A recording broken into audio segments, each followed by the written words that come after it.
There's different levels of forgiveness. There's the level of removing the bitterness from one's heart, and there's the level of reestablishing the relationship. Reestablishing a relationship involves trust. You can't trust a person, then you can't really go the whole way. But you can remove the bitterness from your heart.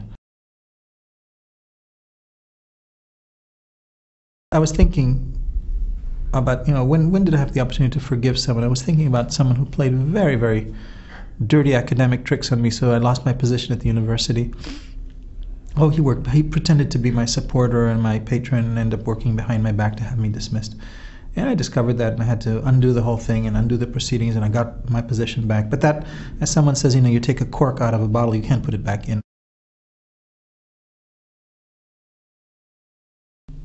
Where I am now, I can let go of the whole thing. I can see things differently.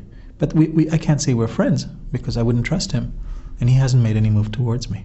So therefore, I made a conscious choice to forgive as a way of letting go of the bitterness in my heart, and to try and treat him normally. But trust has been broken, and until trust is reestablished, you can't really heal.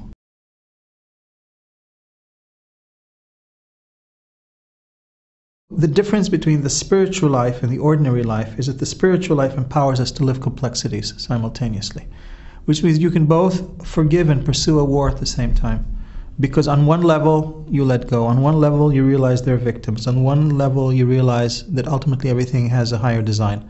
And at the same level, you have to be able to, if necessary, to continue a war of defense or a war of survival or whatever. And therefore, this balance of justice and mercy, as it's called in the Jewish tradition, but in our case of forgiveness and yet perseverance in forgiveness, I would say forgiveness can't ultimately stand exclusively on its own. It has to be tempered by something else, because no value ever stands on its own.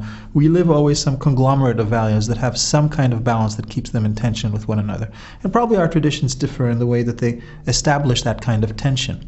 So, can you forgive someone if the injury is ongoing?